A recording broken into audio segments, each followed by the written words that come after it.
Ассалаумағалейкум қазақ ері, мінекей кезекші кезекті жыланбалықты ұстап алдық. Достар, менің каналымда 2 аптадай видео болмады.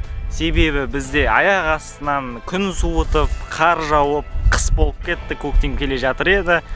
Сосын енді мінекей бүгін енді шамалы күн жылыды. Бір жағынан мұз әлі еріген жоқ толықтай. Ертең мұз ерісін, содан кейін барып балық аулауға шығатын боламыз. Ал біз бүгін рогатка туралы әңгіме айтатын боламыз. Видеоны көрейік, тамашалайық. Лайк басып қояйық та, достар.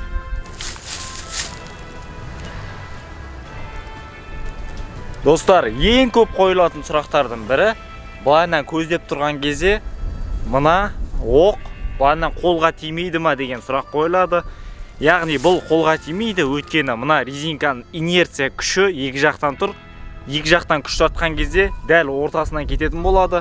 Сондықтан достар, ешқандай да ондай қолға тиген жоқ менде. Осы уақытқа дейін талай рет аттым, ешқашан қолымды тигізіп жарақаттаған жоқпын. Құдай сақтасын, енді жарақаттаған жоқ, мен өз опытымнан айтып отырмын. Сол достар, сол сұрақтың жауабы осы. Сосын келесі сұрақ, рогатканы қалай тартып аласың, яғни оқ қалай кетіп қалмай ма деген жұрттар түсінбейді соны. Барлықтары сұрап жатты. Оқ былай, мінекей, рогатканың оғы осындай болады. Сосын мына құйрығында былайынан жіп байланады. Сосын адамның қолында осындай катушка. Менің катушкам Тебен деген катушка. Өте качествосы жақсы. Сосын бұл катушка қымбат тұрады. Сосын ататын кезде стопорды басу керек. Басқаннан кейін былай ұшады былайынан. Қатты ұшады сосын ше. Ұшқаннан кейін жинап алатын кезде былай тартамыз. Тартқан кезде автоматически тормозға түседі, көріп тұрсыздар. Сосын мына жақта фрикцион настроить етуге болады, плюс-минус деп тұр былайынан. Бірақ мен настроить етпеймін, осы кезде полностью қатайтып қойдым фрикцион, маған әзірге керек емес. Ертең үлкен балықтарға аулаған кезде фрикционды босатып қоятын боламыз. Өйткені қатты тормозға қойып қойсақ, тартып кеткен кезде үлкен балықтар үзіп кетуі мүмкін жепті. Сондықтан осылай жинаймыз. Жинағаннан кейін автоматты түрде тормозға келеді.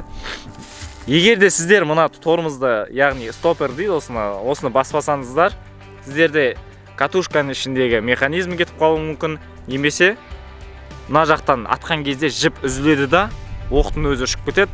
Өсіп достар, оқтарыңызды жоғалтып аласыздар, егер де мынаны баспасаңыздар. Сосын достар, жақында мен осындай қолыма арналған перчатка сияқты осындай саусаққа арналған алдым.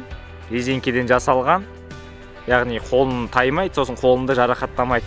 Мен ең бірінші рет атқан кезде есімде ешқандай қолғапсыз өз қолыммен атқан болатын. Сол кезде мен саусақтарының мына жерлері желінді, сосын мына жағы желініп қалды. Одан кейін қолым ауырып кәдімгідей 1-2 аптадай рогаткамен андай стреланы ата алмадым. Сол себепті егер де сіздерде рогатка болса, ататын болсаңыздар, міндетті түрде қолдарыңызға қолғап, немесе осындай резинке салып алыңыздар. Қысқасы осы. Сосын достар, міне мынау мен өзім қолдан жасаған резинкам. Мына тетивасым өзім қолдан жасадым. Кәдімгі заводской сияқты болып шықты. Мына жасыл резинка жақсы. Осы резинка жақсы ұштыртады, яғни сосын осы резинка үзіле қоймайды, мықты. Ал анау үшеулік резинкалар жақсы ұшады, бірақ олар тез жыртылып қалады. Бір 2-3 рет атқаннан кейін ол уже ортасындағы резинкасы кетіп қалады, немесе астындағы резинкалар кетіп қалады, үзіліп қалады солай. Мен де онымен атып көрдім. Маған ол резинка ұнады, бірақ одноразовый екен да, оны көп пайдалана алмайсыздар. Сондықтан сіздерге осындай жасыл резинка, немесе қызыл түстілері бар. Мен қалыңдығы мына жерде көрініп тұрған шығар, осындай қалың резинка бұл. Бұны үшеулік қылып та жасаса болады. Бірақ үшеулік болған кезде бұл қалың болған себебінен тарту өте қиын болады. Сондықтан достар, осындай екеулік қылып жасап алыңыздар. Сосын бұл өте екеулік болса тартуға ыңғайлы. Былайынан полный натяг болады, осылай көріп тұрғандарыңыздай. Полный тартасыздар. Сосын өте қатты ұшады. Сосын тез жыртылмайды. Сондықтан осындай резинканы сіздерге кеңес беремін. Сосын достар, бүгін сіздерге өткенде алған Алматыға барған кезде алған плетенка жіп, американский деген, сол жіппен атып көрсететін болам, қалай ұшады, қатты ұша ма, қатты ұшпай ма. Бірақ мен 1-2 рет атып көрдім, бірақ өте керемет болып тұр енді ұшқан кезде. Өткенде китайский плетенкаларға қарағанда өте керемет.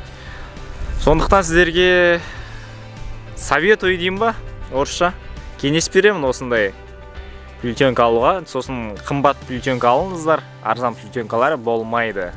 Сондықтан сапасы мықты плетенка керек. Қазір сіздерге енді полигонды көрсетейін. Атамыз қазір. Ана жақта жаңа баклажки ататын боламыз. Баклажки жаңа көргендеріңіздей до конца өтіп кетті былайынан. Даже оны шығаруда қиын болды. Қазір достар тамашалайық, көрейік. Айтпақшы достар, сіздерге айтуды ұмытып кетіппін. Міне мен көзімде тұрған поляризационный очки дейді. Оптикаларда, немесе охотничий магазиндерде, рыболовный магазиндерде осындай очки сатады. Ішін көріп тұрғандарыңыздай, андай көкшіл болып келген. Ол яғни поляризация. Егер де сіздерде мынандай қатты күннің сәулесі түсіп тұрса, сол күннің сәулесін азайтатын болады. Сондықтан осындай очки алып алыңыздар. Тек қана балық аулауға емес, енді былайынан сыртқа шыққан кезде де өте ыңғайлы. Сосын қыста да кие бересіздер.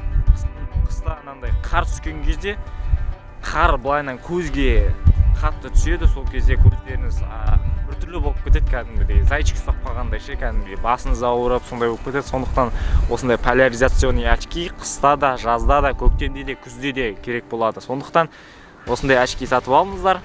Кеңес беремін сіздерге.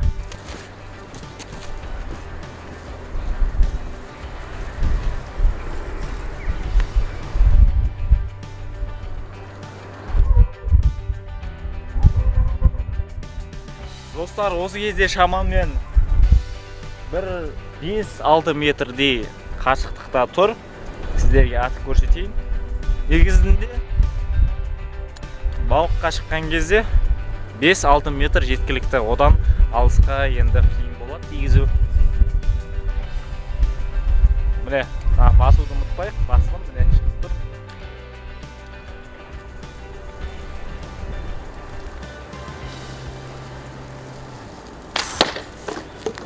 О, нифига себе. Сразу тигіздің ғой, достар.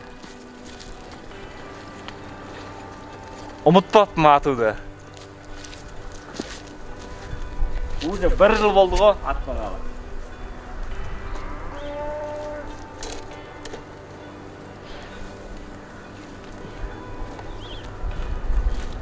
Міне, кезекті жылан балықты атып түсірдік.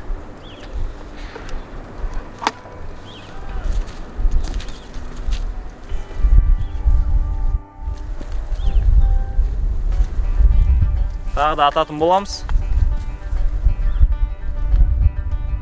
Стоперді бастық. Осылайна іліп аламыз.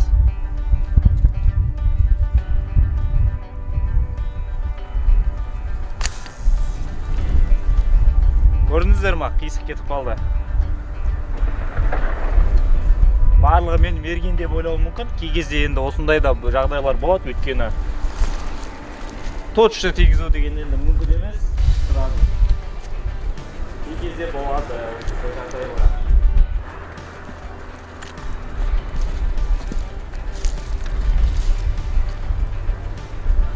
Стоперді бастық. Кезекті жылан балықты ататын боламыз. Көріп тұрғандарыңыздай, достар, дәл тигіздім.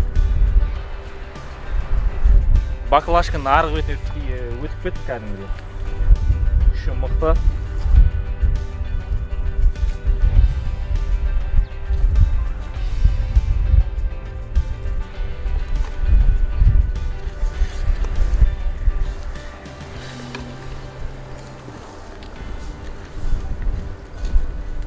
Міне, достар, сосын сіздерге айта кетерім, бұл рогатканы кішкентай балдарға беруші болмаңыздар. Бұл өте қауіпті қару десе де болады.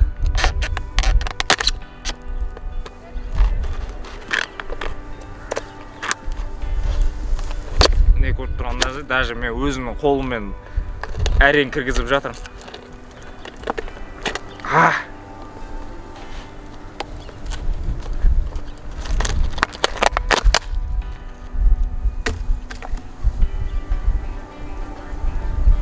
Міне плетенка өте керемет екен. Менің көңілімнен шықты. Жақсы ұшып тұр. Сіздерге кеңес беремін. Достар, осы кішкене обзор жасадым рогатка туралы. Көпшілігі түсінбей жүрді. Қалай болады бұл екенін түсінбей жүрген болатын. Сол сіздерге түсінікті болған шығар деп ойлаймын осы рогатканың қалай жұмыс жасайтыны. Сол төмендегі подписаться деген кнопканы басып лайк басып кетейік. Сосын өткенде естеріңізде ме, мен арбалет жасаған болатын рогатканың. Сонда 1000 лайк болған кезде жаңадан видео шығатын болады деп обещать етіп қойғам. Уже 1000 лайктан асып кетті. Бірақ дала өте ауа райы бұзылып кетіп, осылай салқын болып тұр. Ертең шамалы күн жылысын, сол кезде сіздерге қалай жасалынады катушканы бекітіп кәдімгідей көрсететін боламын. Сол достар, сіздермен болған мен Абзал. Бүгінгі рогатка туралы видео ұнаған шығар деп ойлаймын сіздерге. Сол, сау болыңыздар. Келесі видеода көріскенше, ертең шамалы күн жылысын. Еще түрлі видеолар болады достар. Сол, давайте.